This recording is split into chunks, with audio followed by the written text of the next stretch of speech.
Dia bilang begini, kalau dia menderita sebagai orang Kristen, wah hebat banget loh.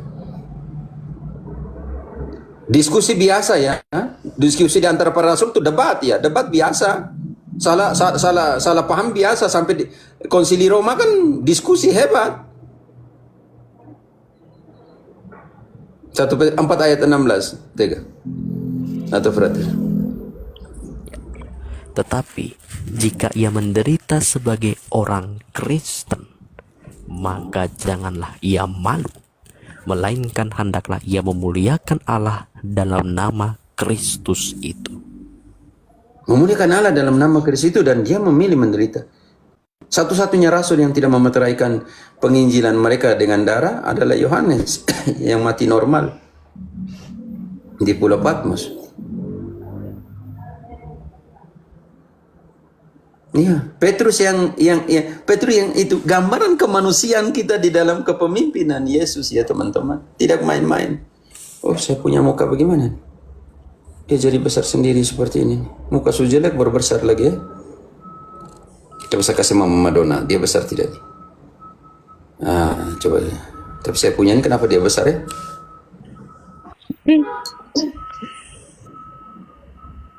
Oke, Rex. Dia masih besar semuanya. Bingung saya, sudah muka jelek udah besar. Nanti Mama Madonna dalam satu lagi. Ganteng loh, yang tulis bilang begini. Begitu ganteng, Romo begitu ganteng tapi ganteng banget kayak tentaramu. Iya. Tidak dalam satu live Mama Madonna. Diri sekali. Aduh. Mama Madonna dalam satu live ada yang bilang begini, Romo bibir besar sekali, makanya terlalu besar sekali. Itu Romo. Itu tuh sekarang banyak yang operasi bibirnya dibikin besar-besar. Dia tahu Tega. Saya pakai ini sedikit ini. Iya Mama, makanya. Romo ini seharusnya bersyukur. Jangan framing. Biar saya kasih besar, daripada saya muka besar begini. Sekarang apa? Orang malahan mau operasi supaya bibir itu melebar, besar. Tahu sembarang sekali. Tidak ada alami. Romo sudah alami kok mulai merasa merendahkan diri. Orang keluarkan ratusan juta hanya untuk di mana ayatnya kau tunjukkan bilang bibir. Mana? Tidak ada ayatnya memang Romo. Itu memang tidak ada ayatnya. Itu memang tidak ada ayatnya karena itu adalah kejadian dunia nyata zaman sekarang. Tega, kau salah nyaut begitu. Bilang sama Romo, ada yang tertulis, ada yang tidak tertulis. Dan nanti saya tentang tanya mereka, Tega, kalau Tega bilang ada yang tersirat, kau macam hidup di zaman para rasul saja. saya tahu karena saya mengikuti gereja yang satu dan apostolik sejak dari zaman dahulu. Jadi saya tahu sejarahnya. Tega, tradisi suci tidak hanya sekedar nana dirimu sayang.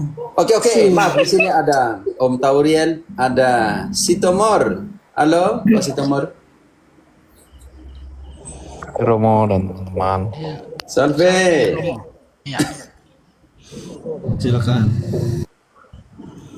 Ini mau saya nanya Romo. Saya Katolik.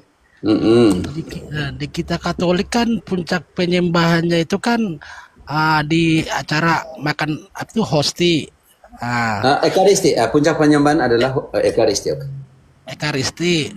Sedangkan di kampung saya kan jarang itu Ekaristi. Padahal tiap hari Minggu kan bergereja. Apakah itu termasuk bukan penyembahan Romo? Kan jarang Ekaristi. Oke, saya bisa mengerti. Itu namanya ibadat sabda, Om Sitomorang. Ingat bahwa itu tipologinya, antitipenya ada di kebiasaan orang Yahudi. Orang Yahudi, mereka punya sinagoga yang sekarang kita bilang kapel ya, frater ya, di stasi-stasi begitu ya. Kapela stasi atau lingkungan atau semua. Tetapi penyembahan bagi orang Israel bukan di sinagoga, melainkan di bait suci yang ada di Yerusalem, Pak Sitomorang. Kenapa di sinagoga bukan penyembahan? Karena di sana hanya omong tentang Lectio Divina atau pembacaan tentang kitab suci perjanjian lama. Karena itu terjadi ketika Adventis hari ke-7 salah memahami. Paulus pergi ke rumah ibadatnya orang Yahudi karena pergi berdiskusi dengan orang Yahudi tentang Yesus. Karena orang Yahudi menolak Yesus, maka dia manfaatkan hari Sabat orang Yahudi yang ada di sinagoga untuk pergi berdiskusi dan diskusi di dalam kitab suci. Contohnya di kisah 17, selanjutnya kisah 15 juga omong yang sama, berdiskusi. Oke. Pertanyaan kedua yang bagi kita, kalau begitu apa itu beda penyembahan dan omong-omong tentang kitab suci? Penyembahan Om Situmorang, kenapa Ekaristi jadi puncak dari penyembahan orang Kristen, orang Katolik yang sesungguhnya? Karena untuk mengkategorikannya sebagai adorasi, latria atau penyembahan, dia harus punya 3 karakter, yaitu imam, korban, dan altar, supaya masuk kategori penyembahan. Contoh penyembahan orang Israel, Frater bantu dulu, Keluaran 29 ayat 36-37. Ini contoh paling nyata penyembahan orang Israel dengan 3 kriteria, imam, altar, dan korban. Ya Romo, saya bacakan 3637 ya. Yuk. Yuk. Tiap-tiap hari haruslah engkau mengolah seekor lembu jantan menjadi kurban penghapus dosa untuk mengadakan pendamaian. Dan haruslah kau sucikan mezbah itu dengan mengadakan pendamaian baginya. Haruslah engkau mengurapinya untuk menguduskannya. 7 hari lamanya haruslah engkau mengadakan pendamaian bagi mezbah itu. Haruslah engkau menguduskannya. Maka mezbah itu akan menjadi maha kudus. Setiap orang yang kena kepada mezbah itu akan menjadi kudus. Oke, untuk melayani mezbah ini dan korban ini harus ditabiskan ayat 35-nya, Frater. Jadi imam, ditabiskan jadi imam, oke? Maka haruslah kau perbuat demikian kepada Harun dan kepada anak-anaknya, tepat seperti yang kuperintahkan kepadamu. Selama 7 hari haruslah kau tahbiskan mereka. Oke, Om Situmorang bisa mengerti konsep tentang adorasinya orang Israel, yaitu harus punya 3 konsep, karakter, altar, imam, dan korban, supaya kategorinya adalah kategori penyembahan. Bisa mengerti dulu Om Situmorang? Mengerti Romo. Cuma yang saya tanya, Ya, saya mengerti. yang Yang dibuat di dalam stasi-stasi, kapel-kapel itu yang Om Situmorang tanpa misa, itu adalah Lectio Divina, atau di dalam kekatolikan namanya ibadat sabda, atau ibadat sabda tanpa imam, atau ada kata lain yang sekarang, Frater, saya kurang ikuti perkembangan Indonesia. Ya, kalau yang tetap dipertahankan ya istilah itu, ibadat sabda tanpa komuni. Ibadat sabda tanpa komuni. Oke. Ya. Begitu Om Situmorang. Itu ibadat sabda, itu bukan penyembahan. Romo, saya mau tanya, dulu saat saya masih ada Jangan dulu Tega, kita ke Om Situmorang selesai, baru ke engkau. Om Situmorang, bagaimana? Ya, maksud saya berarti yang bergereja tiap hari Minggu tanpa ada Ekaristi berarti bukan termasuk penyembahan ya? Bukan. Hanya sabda. Ibadat sabda. Iya.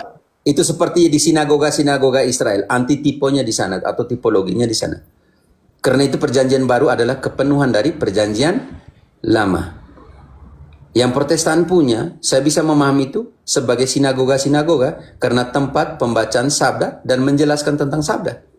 Tapi bukan penyembahan seperti yang terjadi di Bait Suci Israel di Yerusalem, yaitu ada korban, altar, dan imam. Kita membuktikan di dalam perjanjian baru, Paulus menjelaskan pakai TB2 dulu frater, Roma 16 ayat 15. Setelah itu baru ke Tega. Tahan dulu sedikit. Saya selesaikan dengan situ orang. Nanti di situ Roma 16 ayat 15. nanti di situ kita akan melihat bahwa tugas Paulus itu sebagai apa? Oke. Untuk mempersembahkan apa dan untuk mewartakan apa? Oke. Yang TB2 ya Romo ya. Yuk. Salam kepada Filologus dan Yulia. Roma 15 ayat 16, frater. Oh, terbalik. Bukan, Tadi engkau benar baca yang 16 ayat 15 terbalik. Oh ya, oke. Ya. Untuk menjadi pelayan Kristus Yesus dan bagi bangsa-bangsa lain sebagai imam dalam pemberitaan Injil Allah. Tahan dulu, frater. Yang pertama, pasti itu orang harus mengerti untuk menjadi pelayan-pelayan bangsa lain. Sebagai imam, tugas pertama memberitakan apa tadi? Situ orang? Pasti itu orang. Kurang, ya.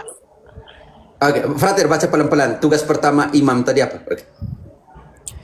Untuk menjadi pelayan Kristus Yesus bagi bangsa-bangsa lain sebagai imam dalam pemberitaan Injil Allah. Yang pertama, tugas sebagai imam tadi untuk mewartakan apa? Pas itu orang? Mewartakan pelayanan Injil. Ya, mewartakan sabda atau mewartakan Injil Allah. Yang kedua, tugasnya, frater. Supaya bangsa-bangsa lain dapat diterima oleh Allah sebagai persembahan yang berkenan kepadanya, yang disucikan oleh Roh Kudus. Tugas imam kedua adalah mempersembahkan persembahan. Jadi dua nih. Yang pertama, tugas mewartakan. Yang kedua, tugas mempersembahkan di altar. Karena itu Paulus punya hak hidup. Tanggung jawab para rasul. Dia menjelaskan itu dalam 1 Korintus 9 ayat 13 dan 14. Tugas imam tadi dijelaskan dalam Roma 15:16 yaitu mewartakan dan mempersembahkan persembahan. Dan sekarang hak hidupnya juga digambarkan di sini, melayani apa dan mewartakan apa. 1 Korintus 9 ayat 13 dan 14. Protestantisme para pendeta menggunakan ayat 14 tetapi mereka menghapus ayat 13, tidak akan pernah disentuh. Tidak tahukah kamu bahwa mereka yang melayani dalam tempat kudus mendapat penghidupannya dari tempat kudus itu, dan bahwa mereka yang melayani mezbah mendapat bagian mereka dari mezbah itu?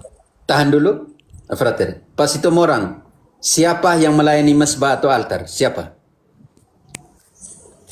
Imam. Siapa yang melakukan pengudusan? Imam. Karena itu kriteria pertama dalam penyembahan, altar, imam, dan kurban.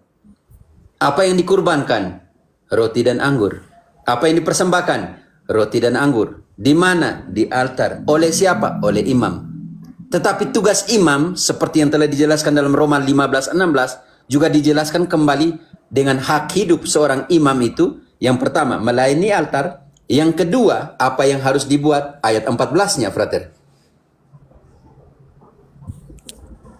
Demikian pula Tuhan telah menetapkan bahwa mereka yang memberitakan Injil harus hidup dari pemberitaan Injil itu. Pas itu orang sudah bisa mengerti. Imam tugasnya adalah mewartakan Injil, dan yang kedua adalah melayani mezbah. Pertanyaan kita, di Protestantisme ada atau tidak imam yang melayani mezbah? Sedangkan di Protestantisme tidak ada lagi altar, tidak ada lagi mezbah, tidak ada lagi imam yang ditabiskan dan semuanya. Tidak ada lagi suksesi pentabisan, tidak ada lagi presbiterium atau presbiterio yang punya tipologi antitipenya yang ada di 1 Tawarik 24. Pas itu orang. Jadi pertanyaanmu bagus. Kalau begitu di kapel-kapel ini buat apa? Sama seperti tipologi atau antitiponya di sinagoga. Baca sabda dan jelaskan sabda. Karena itu Paulus harus pergi beberapa kali ke sinagoga. Karena itu Yesus juga pergi ke sinagoga di Yerusalem ketika dia menjelaskan tentang ini hari ini genaplah apa yang dibuatkan oleh Yesaya 60. Dan ketika kamu mendengarkannya, genaplah nas itu. Pembebasan untuk mereka yang dipenjarakan. Oke, tahun jubileum. Karena itu Yesus ketika dia memulai pewartaannya ketika orang Israel merayakan tahun jubileum, tahun pembebasan. Oke, Om Situmorang, terima kasih untuk pertanyaan mendalam sekali supaya bisa membedakan apa itu penyembahan dan apa itu Lectio Divina atau ibadat sabda. Makanya yang dibuat oleh Protestantisme ibadat sabda. Standar biblis di dalam penyembahan tidak ada di sana. Tunjukkanlah penyembahan di dalam kitab suci yang bilang musik, pukul, gong, teriak, loncat, jingkrak. Di mana di dalam kitab suci bilang penyembahan seperti itu? Mama Madonna, tunjukkan ketika engkau adalah ex karismatik, tunjukkan dalam kitab suci bahwa penyembahan itu harus lompat-lompat, jingkrak. Nggak ada, Romo. Mana ayatnya? Mana ayatnya? Kan mereka selalu bilang begitu sekarang. Mana ayatnya? Kamu bilang penyembahan dengan teriak-teriak dengan band. Di mana ayatnya? Jangan sampai Nggak kalian ada. pakai ayat yang selalu dipakai kan 2 Samuel 6 kan? Mama. Bantu dulu frater ini. Ayatnya dipakai 2 Samuel 6 mulai dari ayat 3 sampai ayat 5. Pum. Orang Israel, Daud dan orang Israel menari-menari di depan tabut perjanjian. Tapi tabut perjanjian baru kan Maria. Artinya Daud menari-nari. 2 Samuel Daud menari-nari, Pastor ayat Romo. 3 sampai 5. Oke. Mereka menaikkan tabut Allah itu ke dalam kereta yang baru setelah mengangkatnya dari rumah Abinadab yang di atas bukit. Lalu Uza dan Ahyo, anak-anak Abinadab, mengantar kereta itu. Uza berjalan di samping tabut Allah itu, sedang Ahyo berjalan di depan tabut itu. Daud dan seluruh kaum Israel menari-nari di hadapan Tuhan dengan sekuat tenaga, diiringi nyanyian, kecapi, gambus, rebana, kelentung, dan ceracap. Frater, di situ ada altar, di situ ada Tidak. imam, di situ ada korban. Itu bukan Tidak. penyembahan, itu perarakan. Makanya orang Katolik Arakan buat prosesi itu pemindahan karena itu. Karena orang Israel juga Ya. buat prosesi dengan tabut. Betul. Romo, itu ada yang komen di bawah tuh, Romo. Mazmur 150. Ya, tolong baca ayat 150 ayat 4 tapi baca dari ayat 1 Ya. Nih, Romo, saya baca Baca. ya, Romo. Ya. Haleluya, pujilah Allah dalam tempat kudusnya. Pujilah dia dalam cakrawalanya yang kuat. Pujilah dia karena segala keperkasaannya. Pujilah dia sesuai dengan kebesarannya yang hebat. Pujilah dia dengan tiupan sangkakala. Pujilah dia dengan gambus dan kecapi. Pujilah dia dengan rebana dan tari-tarian. Pujilah dia dengan permainan kecapi dan seruling. Mama Madonna, di mana Pujilah dia dikatakan dengan ceracap. Mama, saya yang sudah mengerti. Tapi itu kata bilang pujilah dia, bukan sembahlah dia di situ. Iya, Romo. Jadi Itu worship, Begitu. itu penyembahan atau pujian. Tidak ada hubungan pujian dengan penyembahan. Pujian. pujian, puji-pujian. Mana bilang menyembah di situ? Memuji. Kenapa? Kalau begitu, kalau pujian sama dengan penyembahan, bagaimana dengan Mazmur 148, Ibu? Ayo, 148. baca Mama. Bulan dan bintang. 148. Haleluya. Ayat berapa, Romo? Mulai dari ayat 1. Haleluya. Pujilah Tuhan di sorga, pujilah dia di tempat tinggi. Pujilah dia hai segala malaikatnya. Pujilah dia hai segala tentaranya. Pujilah dia hai matahari dan bulan. Pujilah dia hai segala bintang terang. Bagaimana? Pujilah dia Bagaimana? hai langit Kalau yang kalau mengatakan. pujian sama dengan penyembahan, di mana dikatakan matahari menyembah?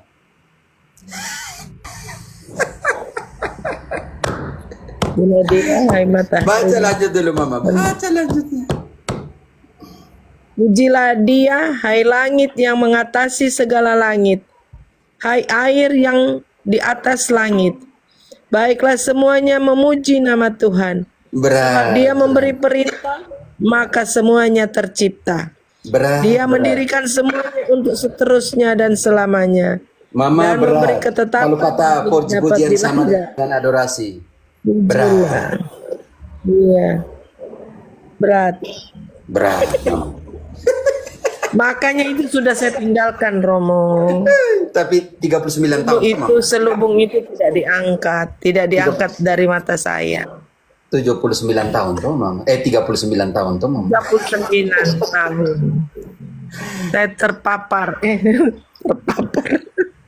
Nah, dulia itu, Kesesatan, bro. teman-teman, dulia itu penghormatan dengan cinta yang penuh ya. Bukan dulia itu tidak, ya. Jadi beda adorasi latria dengan dulia. Jadi lucu ya teman-teman. Tidak bisa membedakan kata pujian dengan penyembahan. Karena pujian ya seluruh makhluk memuji Allah kan.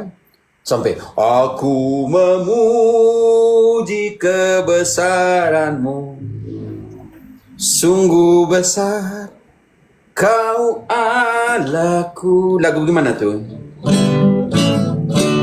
Oh Tuhan,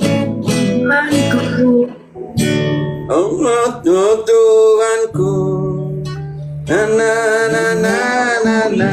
serta keingginan dalam kejadianmu. Ku saksikan bintang terkasa Berarti Mantap dan alam kejadianmu. Akulah Tuhanku memuji kebesaranmu, haleluya. ajaib Tuhan, banyak Yesus. Tuhan, marilah kita memuji, angkat tangan semua saudara-saudariku malam hari ini. Aku Memuji kebesaranmu, ajaib Tuhan, ajaib Tuhan. Dona, nah ini lagi paro. haleluya, amin. Hari ini Roh Kudus turun atas Aku kalian. lagi hancur. Gresek. Maaf ya, maaf. Berarti Bapak Pendeta Ada harus lagu memahami Roh apa itu Kudus pujian, apa itu Tuhan. adorasi ya. Harus memahami itu dulu. Ada amin, saudara-saudara. Aman juga pendeta. Bukan hanya amin. Amankan.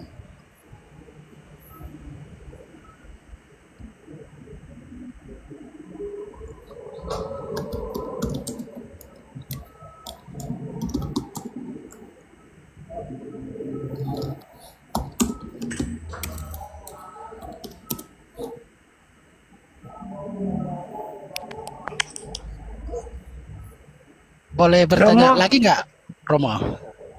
Oh iya. Kalau tidak ada yang lainnya silakan.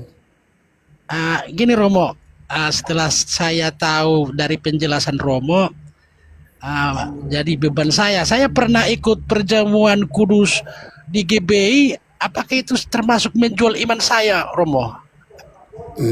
Yo Om, benar menjual iman. Ya. Om Sitomorang. Karena begini Om Sitomorang, Protestan bilang simbol, bukan kehadiran. Paulus membedakan perjamuan perjamuan kudus itu bukan perjamuan yang bukan seperti yang Yesus bilang. Itu ada loh di dalam 1 Korintus Frater 11 ayat 6 ayat 17 ya. Coba dari 17 sampai dengan 22 Paulus berusaha menjelaskan ada yang menamakan diri perjamuan kudus, perjamuan Tuhan, tetapi bukan. Perjamuan Tuhan itu harus dijelaskan mulai dari ayat 23. Ayat 17 sampai 22, Frater. 1 Korintus 11 ayat 17 sampai dengan 22. Itu ada yang mengatakan itu perjamuan kudus, tapi Paulus bilang itu bukan. Kenapa? Ya baca ayat 17 sampai 22, Frater. Dalam peraturan-peraturan yang berikut, aku tidak dapat memuji kamu, sebab pertemuan-pertemuanmu tidak mendatangkan kebaikan, tetapi mendatangkan keburukan. Sebab pertama-tama aku mendengar bahwa apabila kamu berkumpul sebagai jemaat, Ingat, Pak Sitomorang, pertama-tama aku mendengar. Paulus bilang, saya tidak memuji kamu. Kenapa? Karena aku dengar bahwa ketika kalian berkumpul sebagai jemaat, apa yang dibuat, Frater? ada perpecahan di antara kamu. Ada perpecahan di antara kamu. Pas itu orang contoh. GBI, HKBP, satunya roti ini, satunya roti lain. Mama Madonna, kalian pakai roti apa? Contoh kecil. Ganti-ganti, Romo. Ya, perpecahan tidak jelas. Mau roti yang mana? Pas itu orang ketika di sana pakai roti apa? Ada roti kayak roti di kecil-kecil dipotong-potong, dimasukin ke botol-botol gitu, sama dimasukin. Botol. Di situ ada botol-botol lagi begitu ya? Iya, dimasukin, dibagi-bagilah satu-satu. Oh, sebentar dulu. Apa kata Paulus? Lanjut, Frater. Ada perpecahan di antara kamu. Paulus bilang, ya penting. Supaya kamu lihat yang benar itu seperti apa yang harus merayakan. Dan hal itu sedikit banyak aku percaya. Sebab di antara kamu harus ada perpecahan, supaya nyata nanti siapakah di antara kamu yang tahan uji. Oke, yang tahan uji yang benar artinya. Oke, lanjut. Apabila kamu berkumpul, kamu bukanlah berkumpul untuk makan perjamuan Tuhan. Lanjut. Sebab pada perjamuan itu, tiap-tiap orang memakan dahulu makanannya sendiri, sehingga yang seorang lapar dan yang lain mabuk. Lanjut. Apakah kamu tidak mempunyai rumah sendiri untuk makan dan minum? Pas itu orang, engkau tidak punya rumah untuk makan roti di sana kan? Maksudnya apa?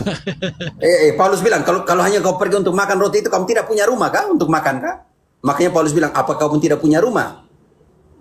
Lanjut, Frater. Atau maukah kamu menghinakan jemaat Allah dan memalukan orang-orang yang tidak mempunyai apa-apa? Apakah yang kukatakan kepada kamu? Memuji kamu?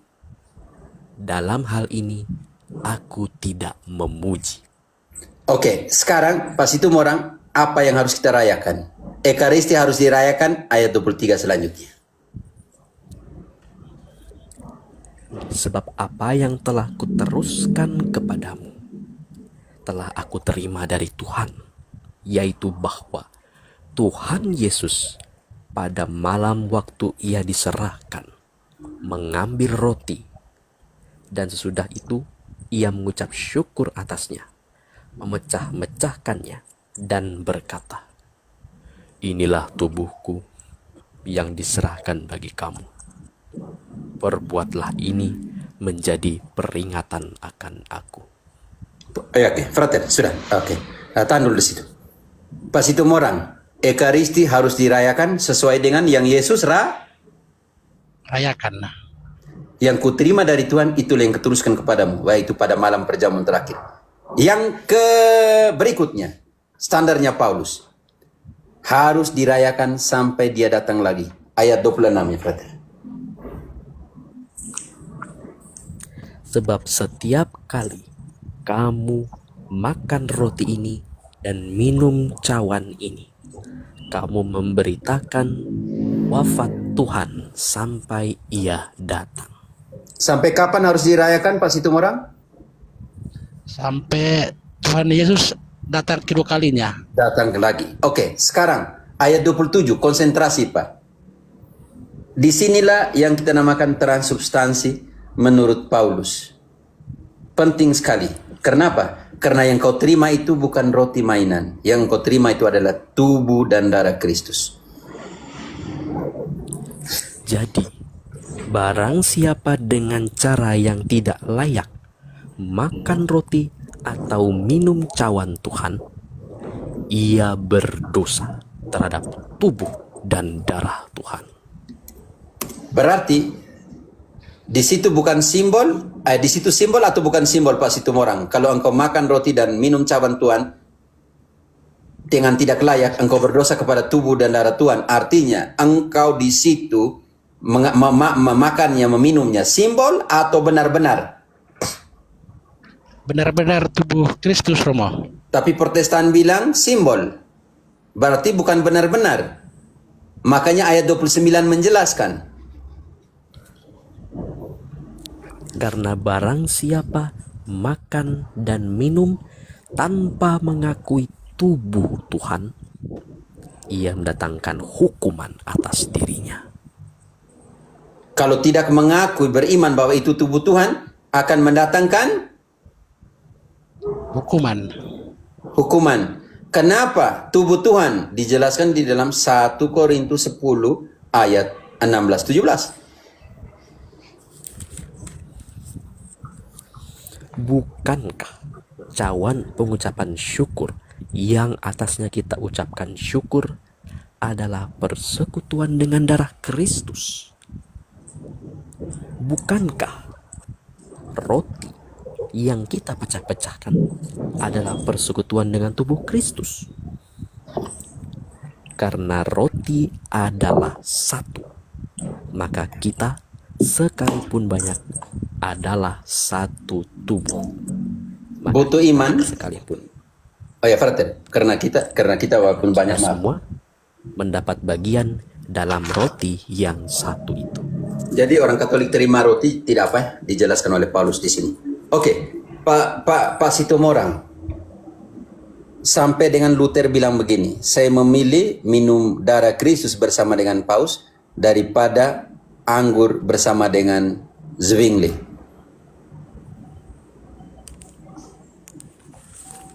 Yesus bilang sangat jelas bahwa tubuhku adalah benar-benar makanan. Lalu mereka bilang simbol. Kan jadi lucu. Yohanes 6 ayat 55. Yesus bilang apa?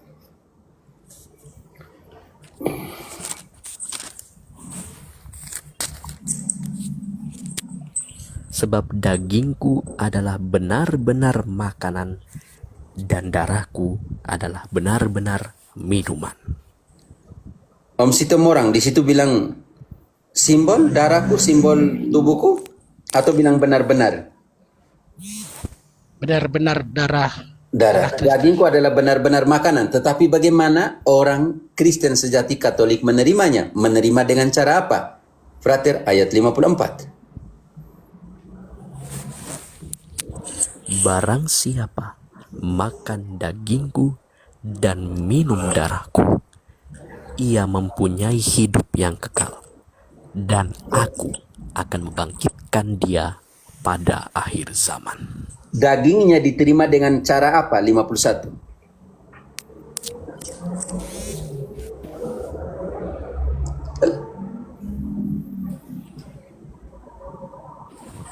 Frater, 51. Ya. Akulah roti hidup yang telah turun dari surga. Jikalau seorang makan dari roti ini, ia akan hidup selama-lamanya. Dan roti yang kuberikan itu ialah dagingku. Roti yang kuberikan itu ialah dagingku. Mengambil roti, memecahkan roti Yang dan akan mengatakan. kuberikan untuk hidup dunia. Berarti bagaimana cara menerima tubuh dan darah Kristus? Yaitu menerima roti. Yang ini yang kita namakan transubstansi. Sedangkan Protestan bilang simbol. Pas itu orang, engkau pilih yang mana? Simbol atau yang sungguh-sungguh di dalam misteri transubstansi? Yang sungguh-sungguh Romo. Ya sudah, kalau itu tidak usah pesiar-pesiar yang simbol-simbol ke sana lagi ya. Oh iya Romo. Yo, silakan Rex. Gini, Terima kasih Romo. saat malam terakhir perjamuan terakhir itu kan Tuhan Yesus mengangkat roti dan mengatakan inilah tubuhku yang dikurbankan bagimu. Maksud aku gini, bagi teman-teman dari RT lain ya, waktu Tuhan Yesus angkat itu pegang roti dan bilang itu tubuhnya, para rasul di situ nggak ada yang protes loh. Itu kan sederhana sebetulnya ya Romo ya. Maksudnya di antara rasul-rasul yang ada di situ kan nggak ada yang protes, nggak ada yang bilang guru atau Yesus itu bukan tubuh, itu kan roti gitu. Nggak ada yang protes kayak gitu. Iya Rex, Rex penting sekali di Percaya. situ. Sampai Paulus yang tidak berada di dalam malam perjamuan terakhir tidak protes. Kita udah di jalan yang benar, jadi kalau misalnya di sebelah ada tawaran-tawaran yang aneh-aneh, Pak Situmorang tapi sebelumnya kalau Pak Situmorang pernah menerima tapi belum terlalu tahu tentang pengajarannya, ini kan Romo udah jelaskan, sebaiknya jangan diterusin. Ambil dari sebelah itu. Terima kasih Romo.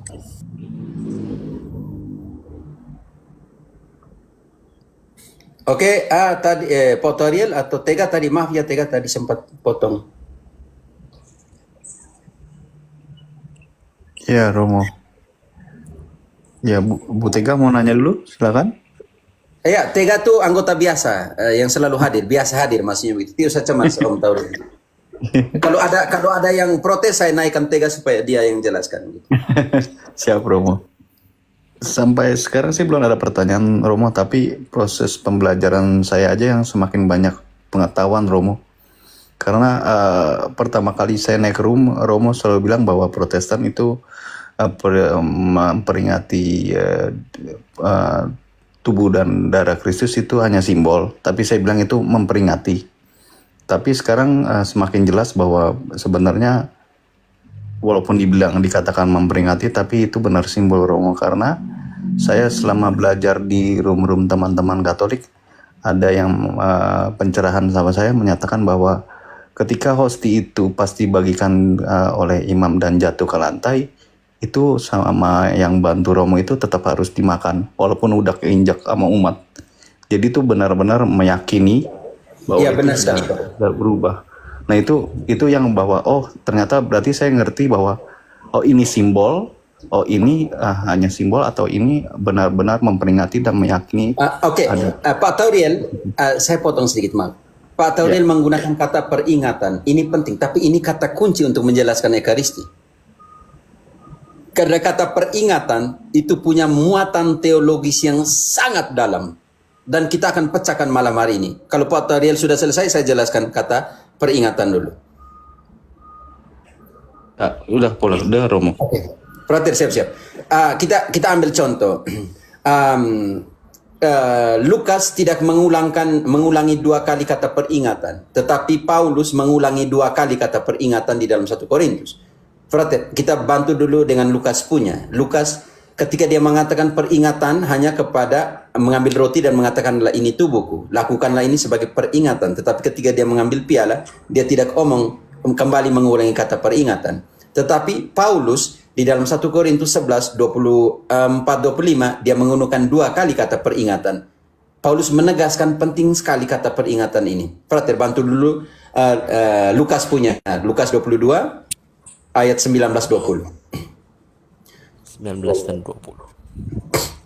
Lalu ia mengambil roti, mengucap syukur, memecah-mecahkannya, dan memberikannya kepada mereka, katanya, inilah tubuhku yang diserahkan bagi kamu. Perbuatlah ini menjadi peringatan akan aku. Pak Tauriel, Lukas menggunakan satu kali saja, tetapi ketika dia mengambil piala, Yesus tidak mengulangi kata peringatan. Ini penting sekali dimaknai, penting.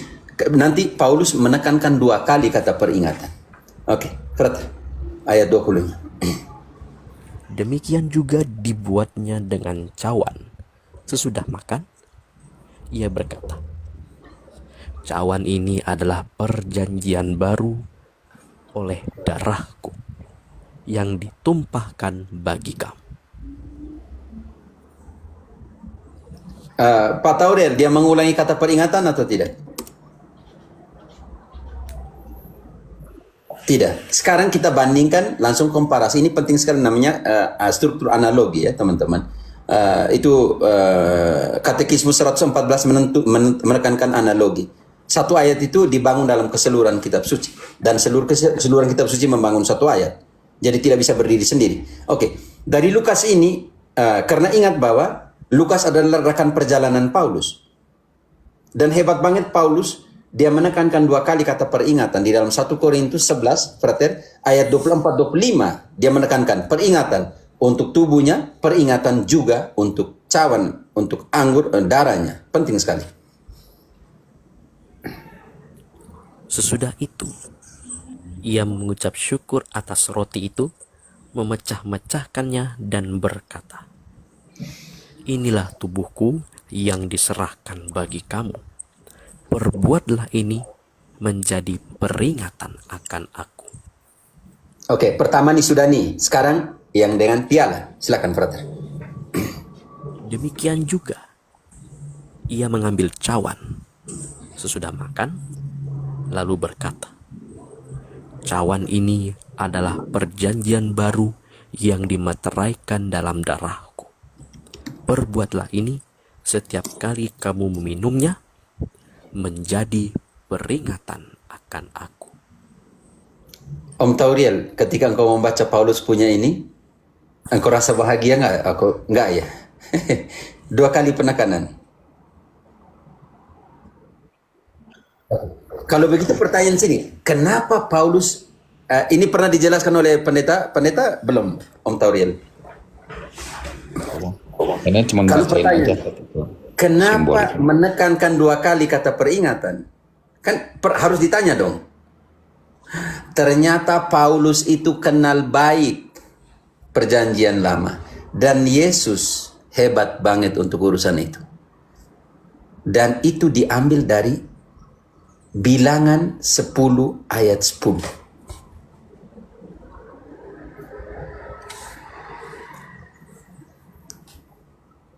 Saya bacakan. Yuk. Garis bawahi kata diingatkan ya, frater. Karena itu kata yang sama. Askarah di dalam Ibrani dan anamnesis. Kata peringatan itu kata kunci Om Tauriel. Anamnesis di dalam Yunani dan askarah di dalam Ibrani yang diambil dari Bilangan 10 ayat 10. Ya. Juga pada hari-hari kamu bersukaria, pada perayaan-perayaanmu dan pada bulan-bulan barumu, haruslah kamu meniup nafiri itu pada waktu mempersembahkan korban-korban bakaran dan korban keselamatan. Tahan dulu, frater. Pada saat kamu melakukan pengorbanan, melakukan korban-korban bakaran dan korban-korban keselamatan. Yesus mengambil roti, mengucap syukur dan mengatakan, inilah tubuhku. Di Yohanes bilang, barang siapa makan tubuhku, minum darahku akan hidup selamanya. Mengambil piala, inilah darah. Mengambil piala dan mengatakan, inilah darah, ya inilah perjanjian baru yang dimeteraikan oleh darahku. Ini penting sekali karena korban bakaran dan korban keselamatan bagi orang Israel dimeteraikan dengan darah anak domba binatang. Ya. Tetapi dalam perjanjian baru, anak domba Allah itu siapa? Yesus. Karena itu ketika kamu melakukan korban-korban bakaran dan korban-korban keselamatan, frater, kata kunci akan datang. Maksudnya supaya kamu diingat di hadapan Allahmu, Bahwa saya sebab akulah Tuhan Allahmu. supaya kamu diingatkan, anamnesis, dianamnesiskan, askara, diaskarakan, diingatkan bahwa akulah Tuhan Allahmu. Kata yang tadi Pak Tauriel gunakan sekedar peringatan, kata itulah menjadi kata kunci untuk menjelaskan, diingatkan, diaskarakan, bahwa diamnesiskan bahwa akulah Tuhan Allahmu. Makanya ketika Yesus mengambil roti, mengucap syukur dan mengatakan, inilah tubuhku yang dikurbankan bagimu. Dan lakukanlah itu sebagai askara. Akulah Tuhan Allahmu. Yang di sini nih. Dan siapa yang harus merayakan askara itu? Ayat 8-nya, brother. Tidak sembarang orang, Om Tauriel. Ayat 8. Nafiri-nafiri itu harus ditiup oleh anak-anak Imam Harun. Karena itu perayaan askara atau anamnesis itu di dalam perjanjian lama harus dirayakan oleh imam, ya. Anak Harun itu imam. Oke, anak laki-laki. Karena itu ketika Yesus mengatakan lakukanlah, artinya ordenación di dalam bahasa Spanyol, Inggris ordination ya. Artinya ordinasi dalam Indonesia juga diterjemahkan artinya memberi perintah. Ya. Order, mentabiskan. Yesus mentabiskan pada malam perjamuan terakhir para rasul.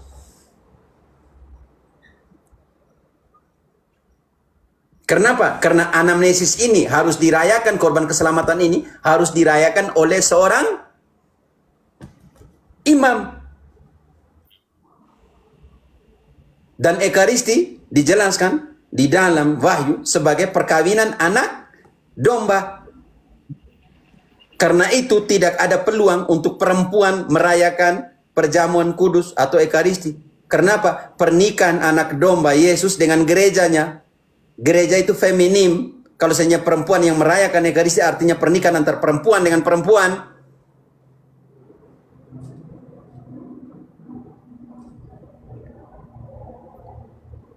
Om Tauriel sekarang bisa mengerti? Kata yang Om Tauriel gunakan itu adalah kata kunci untuk menjelaskan Ekaristi. Anamnesis, askara, diingatkan bahwa akulah Tuhan Allahmu. Ini loh. Begitu Om Tauriel. Oke? Terima kasih Romo. Jadi karena memang pada awalnya saya naik turun tidak mengerti apa itu memperingati dan hanya simbol. Ternyata kata itu adalah kata kunci. Paulus mengulangnya 2 kali.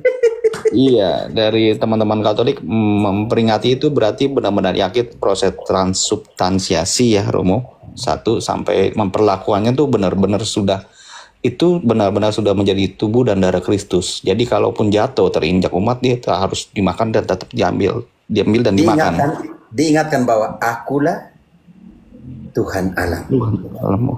Nah, sama Romo tadi penjelasan lagi bahwa kata memperingati ini udah ada di Alkitab semua, bahwa ini ada di Lukas 22, 1 Korintus sampai bilangan 10:10. Terima kasih Romo, jadi semakin jelas. Tidak ada dokumen gereja tanpa Alkitab. Hanya ada yang kadang framing bilang Katolik comot gunakan kitab suci. Memangkah dia punya juga, dia mau pakai urusan dia toh, daripada kamu sudah ambil dari orang baru pakai untuk serang pemiliknya lagi.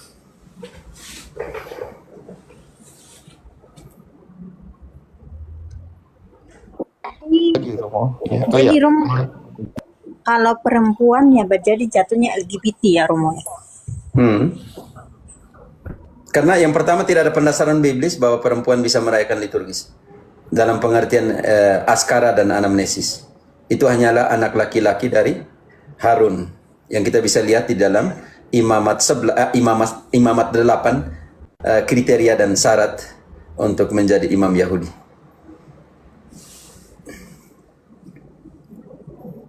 Ya, makanya Tapi pantas karena- Romo, ya. pantas mereka sekarang melegalkan LGBT. Soalnya mereka dari pemikiran tentang imamatnya itu aja sudah salah kan? Sangat. Om Tauriel bahwa pendeta perempuan itu lahir tahun 1900-an, oke? Dengan transformasi dan tuntutan feminisme, oke? Om Tauriel. Ya, Dan lahir pernah pertama dengar, Romo. pendeta perempuan di Prancis, lalu Amerika, dan semua itu karena tuntutan feminisme. Sebelum tahun 1900 tidak ada, di denominasi Protestan juga tidak ada pendeta perempuan. Lahirnya kemudian. Jadi apapun yang terjadi, Protestan akan melawan dirinya sendiri. Di manakah pendeta perempuan sebelum tahun 1900? Tidak ada. Tidak ada, Romo. Ya, itu juga salah satu faktor yang saya pertanyakan, Romo. Wah, kenapa sekarang banyak pendeta perempuan itu? Karena kan katanya mempercayai Alkitabiah, tapi kan sudah tertulis di Alkitab tidak ada imam atau pendeta yang memimpin ibadah gitu. Tapi sekarang malah mereka sangat menyangkalnya. jelas dalam Timoteus kan. Timotius, ya betul, Romo. Dalam Timotius. Oke. Ini oh ya, terima kasih Om Tauriel pertanyaan. Kita sapa yang lain dulu. Atau Frater mau tambahkan sedikit, silakan. Ada 2 room di atas kosong ini teman-teman. Kira-kira manfaatkan 1 jam ini. Frater mau tambah atau Romo, Marcel, Frater. mau